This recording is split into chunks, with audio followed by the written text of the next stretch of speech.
Hi, I'd just like to share with you how I press apple cider. How I make it. This is kind of like my little setup station. I'm just going to leave the camera in one location because my hands are going to be wet and I don't want to be touching my phone all the time. But anyhow, this is basically my setup.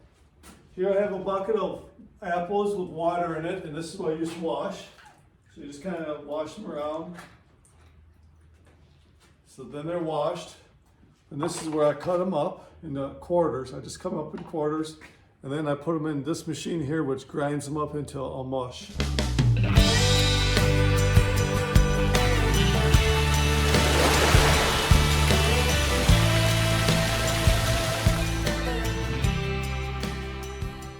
So it's just apple quarters, like this. They go in here, and when I crank this handle, it mushes them up. It slices them up basically. I call it mush, but slices them up into little pieces. Goes into the 5-gallon bucket underneath of it. When that bucket gets full, then I put them into my press. And once you press it out, I catch the juice, the apple cider, in this little container here. And then after that, I use a funnel and put them in some type of a container. If you let it sit for a while, it'll ferment on its own. You can add yeast if you want to, but you don't have to. It will ferment on its own. And basically, there's different steps in my opinion. You have fresh squeezed apple cider, which it's not filtered. To me, the difference between apple juice and apple cider is that apple juice is done the same way I'm doing here, except then you filter it. So you take out all the little fragments, little pieces out of it too. Apple cider has little pieces of apples still in the liquid. And then this apple cider, I'm calling it, if you let it set, you can add yeast if you want, but I don't. If you just let it set for a while, it will ferment on its own, and then which becomes alcohol, of course, and we call that hard apple cider. But anyhow, I'm just going after some apple cider, which basically I'm going to crush it, bottle it up, and then some will be kept for fresh that I'll drink right away, and some of it will be put in a freezer, which will stop the fermentation process, and then it can store for a long time, a year, 2 years, I'm not sure, but a long time anyhow. Probably longer than that actually, but it gets drunk up within a year anyhow. So, and I think this year I'm also going to keep a little bit out and let it just harden up by itself to have some hard apple cider, because it's been a while since I had that, and this year we have a bumper crop of apples, so why not? Okay, so this is, I'll just let you follow me along a little bit here as I work.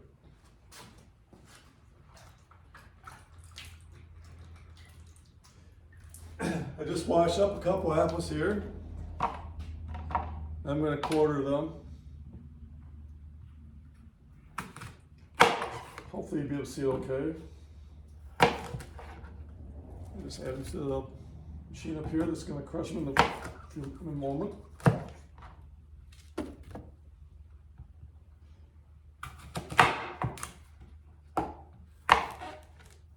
It's nice working out here in the wood shop, doing other things besides woodworking.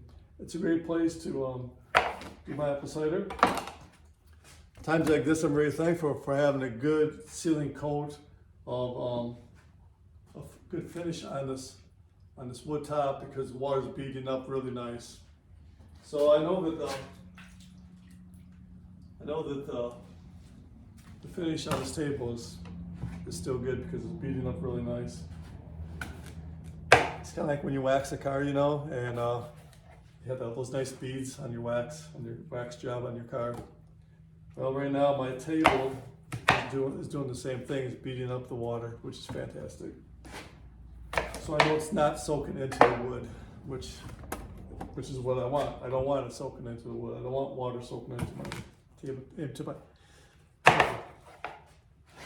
These are a hard apple.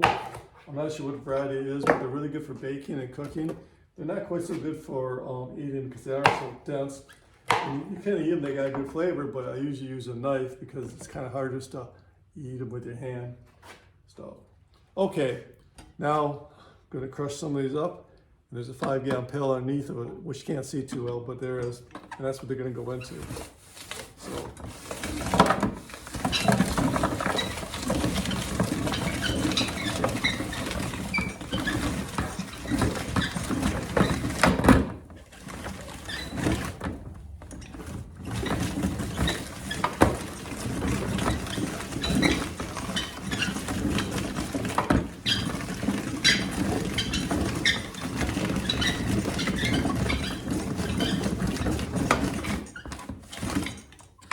Takes a little time in cranking it, but it's okay because it makes you more thirsty.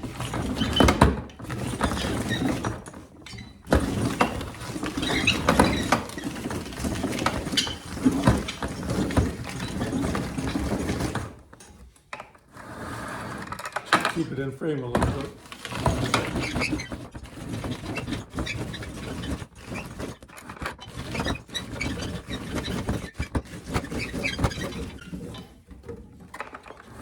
Almost there.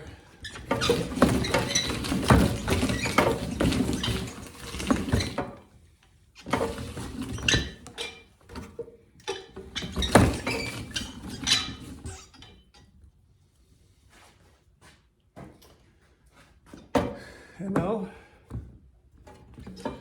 this is empty, that's empty. And I'll show you what kind of a product we get.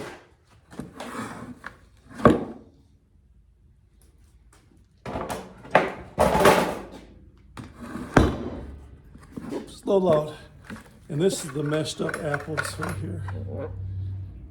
So I got, on that hopper I got about half a 5-gallon pail. So we'll continue on. Okay, now I've done 2 hoppers of this chopping machine, which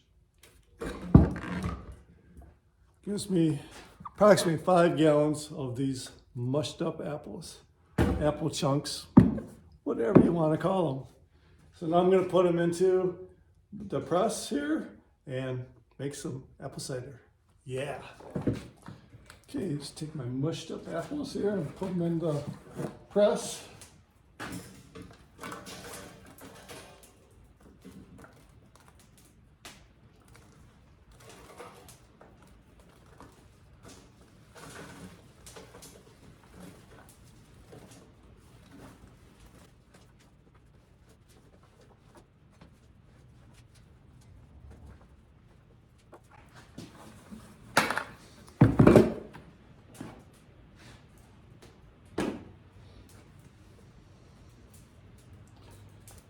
So I have, let's think about, a third of a pail or so left over, but I'll press these and get some nice fresh apple cider out of it.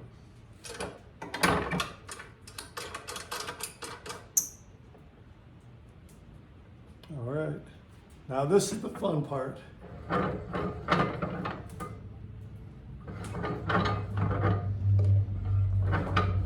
Well, it takes a little bit to get it down for the press, for this plate to actually press onto the apples.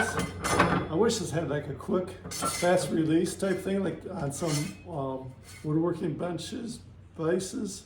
Some you have to turn by hand, some have the quick release. I wish this had like a quick release, but it does not.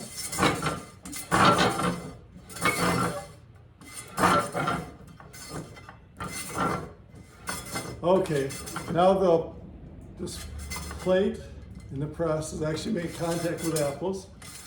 It takes a little while to actually kind of settle before you get any juice out of the dough.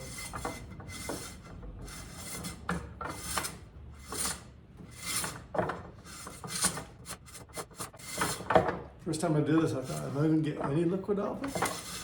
But when it starts coming, then it comes. Right now you just kind of press them down.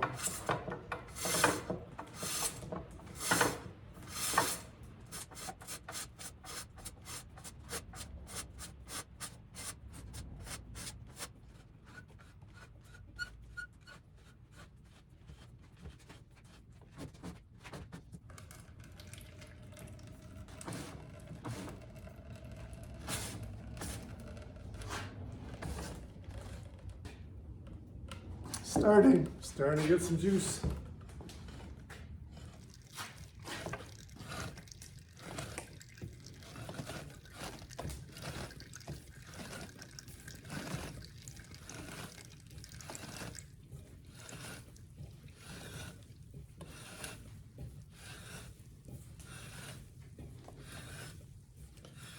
Start pressing down on it.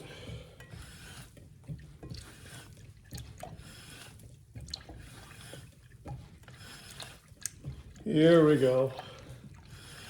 Now it's really starting to flow.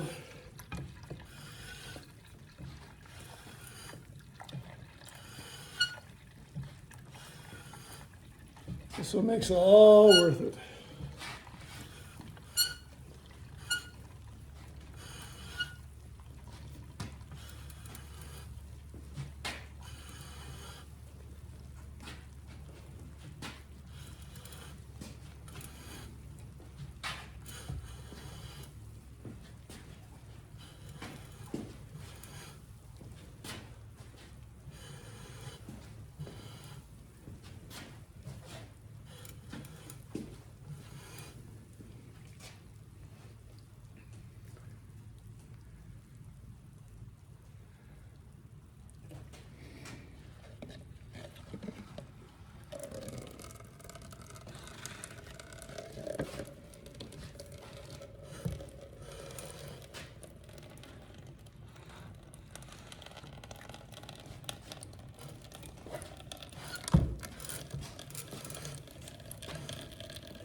Then you kind of hit a point where everything comes to a stop. You press as hard as you can, and then I just leave it set for a few minutes until it stops dripping out of here, basically. But while that is dripping out of this, out of the press, a little bit left over, I might as well bottle some up.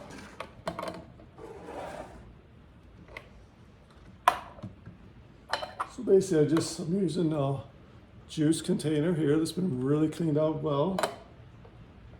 And I'm just gonna pour some on here the best you can.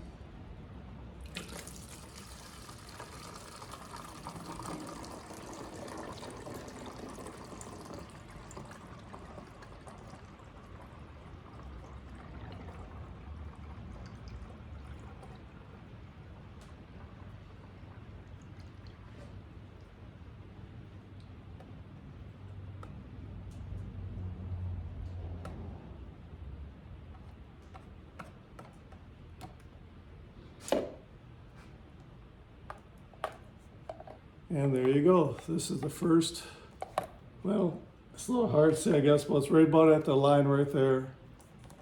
This label is that. But this is my first apple cider for this year. Last year was the first year that I did apple cider. Turned out really well. So I have confidence this year that this is going to be just as good. So that's the first amount. This container holds 2 quarts.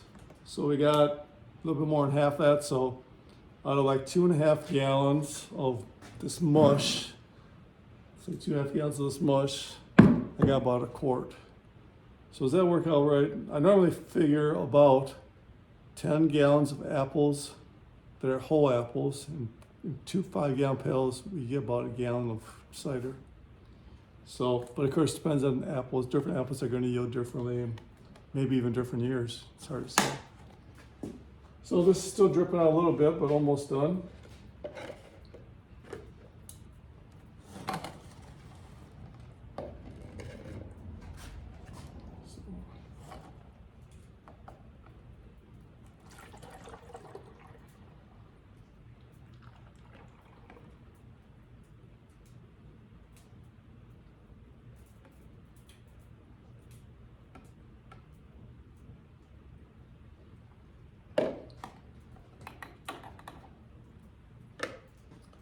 So that seems pretty good.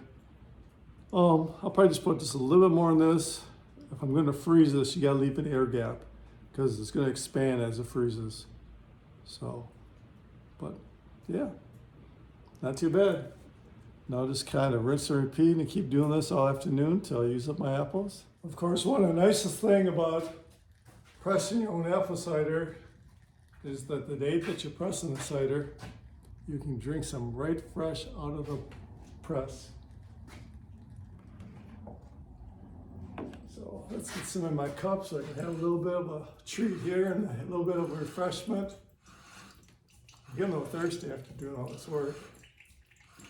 It's a good way of rewarding myself.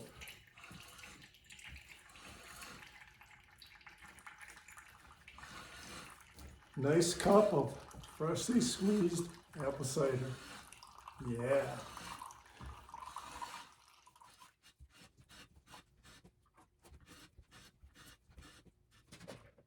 And there we go. Can you see it? Yeah.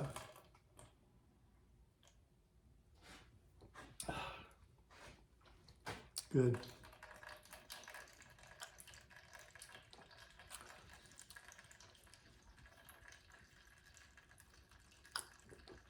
That hits the spot. That's really good.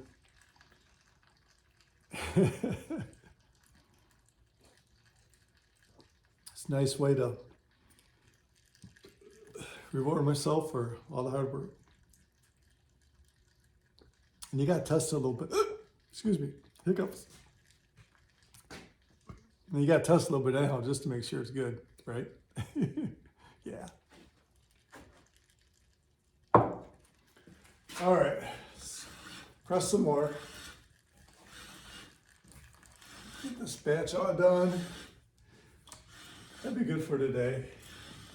I done 2 5-gallon buckets of whole apples. The buckets I use are food grade. For these white buckets, they're actually a food grade bucket. Everything I use here is food grade. To keep it all nice and safe and sanitary. Well, of course I wash everything too, but everything is food grade anyhow, the buckets and so forth. And if you do this, I recommend you use all food grade buckets too. I bought the white food grade buckets right here. I got them on Amazon last year. Been working on really good. In fact, I bought all this equipment on Amazon. The white buckets I bought on Amazon. This cider press I bought on Amazon, and also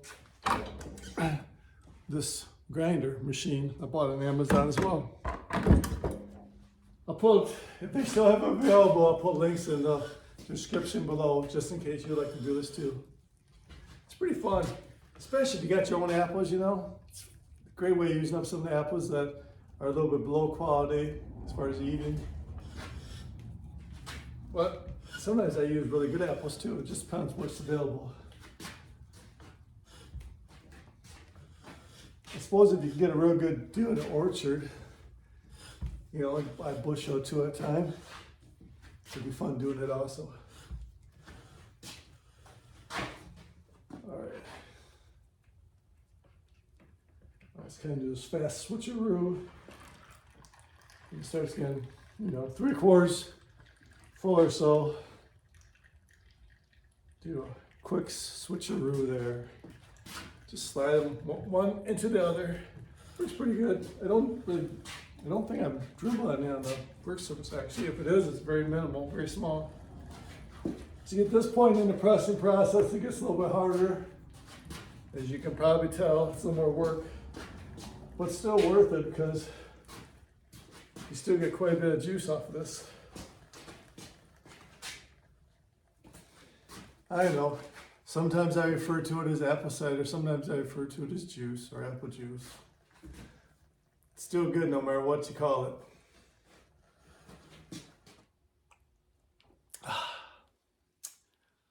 Nothing like that. All right. So, I think that probably concludes today's video. Thanks for watching. I hope you found this fun. It's not woodworking, but to me it's just kind of fun and interesting. Still out here in the shop. I just think it's kind of fun to do other activities on your shop too, since you got nice heated space and more time. Today's a rainy, drizzly day here in Michigan. It's a good day to be inside, good day to be in the shop, good day to press some apples into apple cider. Right? I think so. So anyhow, thanks for watching and thanks for following along. Just always remember to, if you like these type of videos, remember hit that follow button. Follow, like, comment, all that stuff, all the YouTube stuff, you know. I appreciate it. Helps out my channel grow. And there's also some links down below to some of this equipment, if I can find it, because I bought this equipment a year ago. I'm very happy with it. So I'll link it down below if it's still available. And also check out my Amazon store in general, because I have a lot of woodworking tools there, but I also have a few yard working tools, and also maybe I'll put on my Apple Cider tools too. So check out my Amazon store. It's fun. I got over 200 items last time I noticed. So I kind of change it from time to time. The thing about Amazon is if I do find a product that's better, I take some products off and put some loads back on. But in general, the Amazon store's products I'm very happy with, very satisfied, and highly recommend them, and hope that you find that they're good too. So anyhow, that's for my little sales pitch, I guess. So, oh yes, also check below. I got some merch now. So if you're interested in some Bear Creek woodworking merchandise, just right below the description on YouTube, you can find it there. So, and also the links too. I got the links in my description as well to my merchandise store. There's two of them actually. So I think I call one Bear Creek Woodworking merch, and the other one's other Bear Creek Woodworking merch, or something along those lines. I just opened those up last week, so it's brand new. So, okay, that's all for today. Thanks for watching, and until next time, have a great day.